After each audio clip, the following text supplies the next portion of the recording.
The lights just went out. Nothing changed inside the room. The furniture is still there. The walls haven't moved. The door hasn't disappeared. Yet your heart beats a little faster. Your ears suddenly seem sharper. Every tiny sound feels important. A floorboard creaks. Your imagination finishes the story before your eyes can. Why? Why does darkness still make modern humans uncomfortable, even when we know we're completely safe? That feeling isn't childish. It isn't irrational. It's ancient. It was written into your nervous system long before cities, electricity, or even language existed. Every sunset once meant the rules of survival had changed. For millions of years, humans were not the hunters after dark. We were often the hunted. As daylight faded, lions became active. Leopards left the trees. Hyenas began searching. Snakes became harder to see. Even another human tribe could become a deadly threat. Darkness wasn't just the absence of light. It was the beginning of uncertainty. And uncertainty has always been expensive. Evolution doesn't reward the fearless. It rewards the survivors. Those who ignored strange sounds rarely lived long enough to pass on their genes. Those who became alert at sunset had a better chance. Generation after generation, cautious brains survived. Eventually, those cautious brains became ours. But fear isn't simply an emotion. It's a biological program. Deep inside your brain sits a tiny structure called the amygdala. It's roughly almond-shaped. Despite its small size, it constantly scans your surroundings for danger. Sometimes it reacts before your conscious mind even understands what's happening. Researchers, including Joseph Ledoux, showed that the brain has a fast pathway for fear. Sensory information can reach the amygdala before the thinking parts of the brain fully analyze it. That means your body may already be preparing to run before you even know what frightened you. Your heart speeds up, your muscles tighten, your pupils expand. Stress hormones flood your bloodstream. In perfect daylight, your brain collects enormous amounts of visual information. Faces, objects, movement, distance. The world feels predictable. Darkness removes that information almost instantly. Your brain hates missing data. Instead of assuming everything is safe, it often assumes the opposite. From an evolutionary perspective, that's the smarter gamble. Imagine hearing a rustle in tall grass 100,000 years ago. If you assumed it was only the wind and you were wrong, you died. If you assumed it was a predator and you were wrong, you simply wasted a little energy. Natural selection strongly favored false alarms over missed dangers. Your anxious brain is actually performing exactly as evolution intended. Have you ever noticed how ordinary sounds seem louder in the dark? Your hearing doesn't suddenly improve. Your attention changes. Without visual information, the brain shifts more processing towards sound. Every creak becomes meaningful. Every distant footstep demands interpretation. Sometimes the brain invents patterns that aren't even there. Psychologists call this pattern recognition. Humans evolved to detect possible threats quickly. That same ability helps us recognize faces in clouds and shapes in shadows. It's why a hanging jacket can briefly look like a person standing silently in your room. Your brain would rather mistake a coat for a predator than ignore a real predator. The cost of embarrassment is much lower than the cost of death. Darkness also changes your body's chemistry. As evening approaches, your brain releases melatonin. This hormone prepares your body for sleep.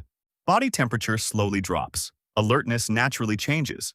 But reduced visibility combined with changing brain chemistry creates an interesting effect. The world begins to feel less certain. This uncertainty feeds imagination. Researchers studying anxiety have repeatedly found that uncertainty increases fear more effectively than known threats. People often fear what they cannot see more than what they actually can. This is why horror movies rarely show the monster immediately. The unseen monster is often more frightening than the visible one. Your imagination fills the empty space with something worse. Stories have always exploited this weakness. Every culture created creatures that emerged after sunset. European folklore spoke of vampires. Japan described yokai. Ancient Mesopotamia feared night spirits. Across Africa, Asia, Europe, and the Americas, darkness became the home of invisible dangers. These stories differed, but the emotion behind them remained remarkably similar. Why would completely separate civilizations invent monsters that preferred the night? Because every human brain was solving the same survival problem. Darkness limited information. Fear filled the gap. Even children show this pattern. Many young children fear dark rooms despite never encountering real predators. Some psychologists believe this reflects an interaction between normal development and inherited survival instincts. Parents also unintentionally reinforce caution. Don't go outside at night. Stay close. Come inside before dark. These warnings made sense throughout most of human history. Cities are incredibly recent. Electric lighting is even newer. For over 99% of human existence, nights were illuminated only by fire, stars, and the moon.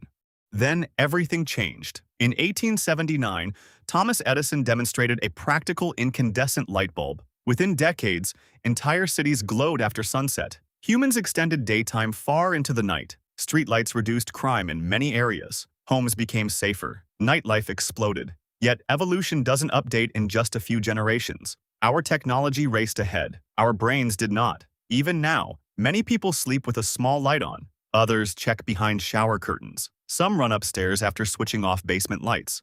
Logically, they know nothing is chasing them. Emotionally, another part of the brain isn't fully convinced. Interestingly, not everyone fears darkness equally. Studies suggest personality, childhood experiences, trauma, and genetics all influence fear responses. Some people actively seek darkness. Astronomers, cave explorers, night photographers, military personnel. Over time, repeated safe exposure teaches the brain that darkness itself is not dangerous. The amygdala slowly reduces its alarm signals. This process is called extinction learning. The fear doesn't disappear overnight. It gradually weakens through experience. This is one reason exposure therapy helps treat certain phobias. The brain learns a new prediction. Not every shadow hides danger. Not every unknown sound signals death. But complete fearlessness isn't the goal.